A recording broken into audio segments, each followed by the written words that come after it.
Estudo da Palavra. O tema do estudo deste segundo momento encontra-se baseado em Apocalipse 2, versículo 4. Você que está com a sua Bíblia, Apocalipse 2, versículo 4, a Bíblia diz o seguinte: Tenho, porém, contra ti que abandonaste o teu primeiro amor. Meus amados, muitas pessoas, quando vieram para Cristo, quando vieram para a igreja, vieram animadas, vieram fervorosas, vieram, de fato, cheias, do Espírito Santo, com uma vontade ardente de viver a verdade, uma vontade ardente de fazer aquilo que realmente agrada a Deus, e tinham prazer de estar na igreja, tinham prazer de ir aos cultos de quarta-feira, aos cultos de fim de semana, mesmo que fosse um dia de muito frio, como por exemplo ontem, a pessoa veio animada, né? Aquele primeiro amor, aquele fogo, aquele calor do Espírito Santo. Mas a partir de um pecadinho aqui, um pecadinho ali, um pecadinho acolá, a pessoa começa então a se desanimar, ela vai se desanimando, não lê mais a Bíblia, não lê mais a lição da classe bíblica, começa a não ter prazer mais de pregar o Evangelho, começa a não ter prazer mais de falar de Jesus, e quando vê, a pessoa está dentro da igreja, mas perdida dentro da igreja, e alguns até nem vão mais na igreja. No século XIX, uma senhora pregadora, que era muito usada por Deus, e que sempre pregava sermões de advertência para a igreja de Cristo, de tanta frieza que ela viu, em algum momento da história, nesta época, ela disse o seguinte uma vez: Algumas vezes tenho pensado que não deveria mais assistir a grandes assembleias de nosso povo, pois minhas mensagens parecem deixar pouca impressão nas mentes de nossos irmãos. E após as reuniões terem terminado, muitas vezes essa senhora disse que ela saía de algumas reuniões muito opressa, como se tivesse carregando molhos sobre um carro, ou seja, como um carro, não é, cheio de molhos, ou seja, um carro pesado, carregando uma carga muito pesada.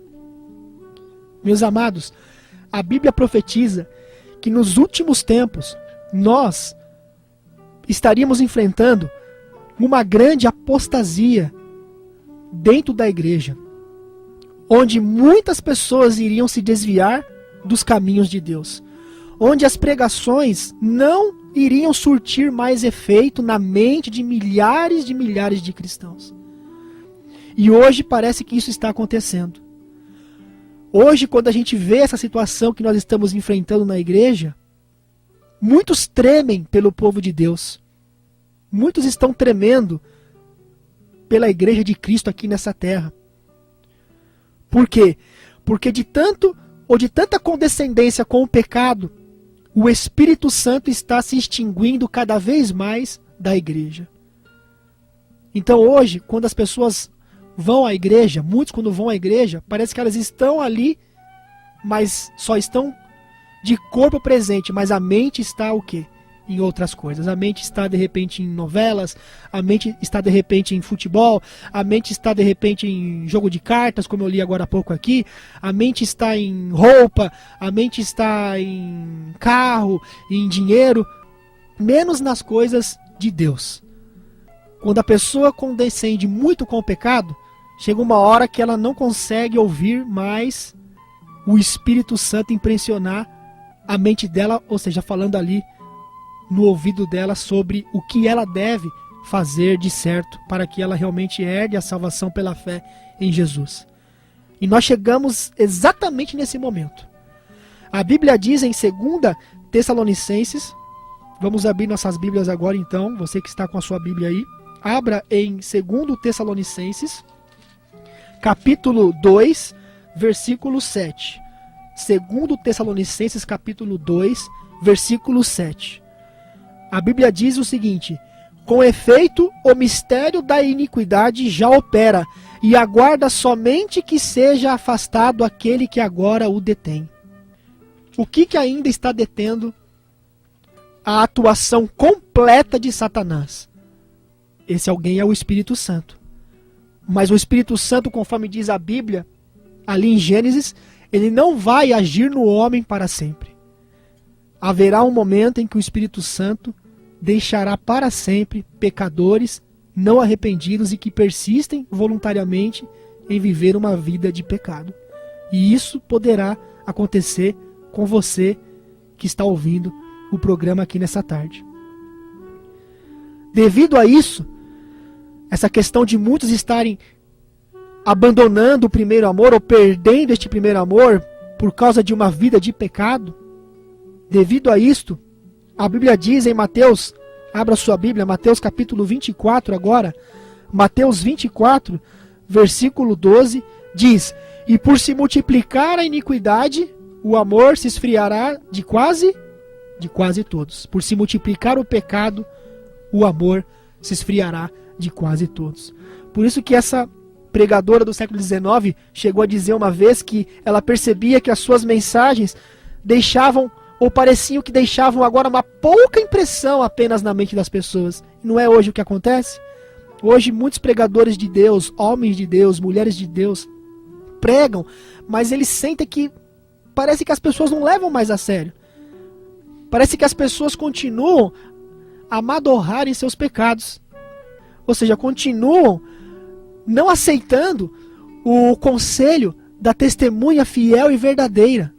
Continuam rejeitando o conselho da testemunha fiel e verdadeira. E que conselho é esse? É o conselho que Jesus dá para que a gente se arrependa, para que a gente volte a praticar as primeiras obras. Muitas pessoas estão rejeitando. Muitas pessoas hoje estão apenas buscando a Deus por interesses pessoais. Estão buscando a Deus porque querem ganhar dinheiro, porque querem ganhar uma casa nova, porque querem ganhar um carro novo. Jesus, ele disse, no mundo tereis aflições. Ele não disse, no mundo tereis apartamentos de luxo. Ele não disse, no mundo tereis carros de luxo. No mundo tereis roupas de luxo. Pelo contrário, Jesus disse, no mundo tereis aflições. Aflições. E a pregação que se ouve hoje não é mais essa pregação. Hoje é uma pregação que ensina as pessoas a serem cristãos mimados e birrentos, e que quando Deus não dá o que eles pedem, então Deus já não vale mais para nada. E a Bíblia diz, por se multiplicar a iniquidade, o amor de muitos se esfriaria. Meus amados, o Espírito Santo está se retirando passo a passo da igreja. O Espírito Santo está se extinguindo da igreja. Há pessoas que estão indo longe demais no pecado. E se não tomarem uma atitude de voltar a praticar as primeiras obras, a porta da graça vai se fechar para essas pessoas e elas vão se perder eternamente. Não porque Jesus não fez tudo o que podia fazer, mas porque essa pessoa não colaborou com a vontade divina. E infelizmente elas vão ficar aqui e vão receber as pragas. Como José Carlos? Como ocorreu com Saul. Ele insistiu no pecado, na desobediência, e chegou um momento que, na trajetória da vida dele com Deus, o Espírito Santo se retirou. E o passo seguinte foi a morte, lamentavelmente. Apocalipse capítulo 2, versículo 5. Vamos em Apocalipse agora, no último livro da Bíblia. Capítulo 2, versículo 5. Começa então a colocar para nós conselhos ou remédio para que essa situação, caso você esteja nessa situação, o amor tem se esfriado no seu coração, devido a uma condescendência com o pecado, ou você tem estado desanimado com a igreja, com a situação da igreja, não tem nem congregado mais. Apocalipse 2:5 diz, lembra-te, pois, de onde caíste. Arrepende-te e volta à prática das primeiras obras. Aqui está o primeiro passo, então. Se nós estamos hoje frios espiritualmente, estamos desanimados, nem vamos mais à igreja, estamos fazendo coisas que a gente fica até assustado, a gente para até para pensar, puxa, olha só o que eu estou fazendo, né? Nem imaginava que um dia eu poderia fazer isso que eu estou fazendo. Jesus, ele diz para você com amor, porque ele ama muito você, não quer que você se perca. Ele diz, meu amado, minha amada, volte a praticar as primeiras obras. Olha só esse pensamento que eu vou ler dentro do que eu li agora na Bíblia. Olha só esse pensamento, olha. Se o povo de Deus não fizer nenhum esforço de sua parte, mas esperar que alguma coisa do nada venha do céu sobre eles, e aí isso venha remover as suas falhas de caráter, e aí isso venha corrigir os seus defeitos pecaminosos, ou de caráter, e se eles dependerem disso para serem purificados de toda a impureza da carne e do espírito, para estarem então habilitados a se empenharem na pregação do evangelho e a viverem uma vida de obediência, eles serão achados em falta. Ou seja, muitas pessoas às vezes ficam esperando o poder cair do céu do nada, para que esse poder habilite essas pessoas a fazerem então aquilo que é certo. Mas se a pessoa não faz a parte dela, tá certo? Se a pessoa não faz a parte dela, se ela não se esforça, se ela não coloca em prática o domínio próprio, ou seja, se ela não permite que a sua humanidade ou sua natureza humana se una à natureza de Jesus, ela não vai nunca conseguir abandonar o pecado. Uma vez eu contei meu testemunho aqui, quando eu era DJ, não é? Teve uma pregação que eu fiz aqui, e eu contei meu testemunho quando eu era DJ, eu contei aqui para os irmãos, lembram-se? Contei que quando eu fui lá na danceteria dizer que eu não ia mais trabalhar ali, porque eu estava voltando para a igreja, eu disse, né, que foi muito duro, muito difícil para mim ter ido lá e dito não.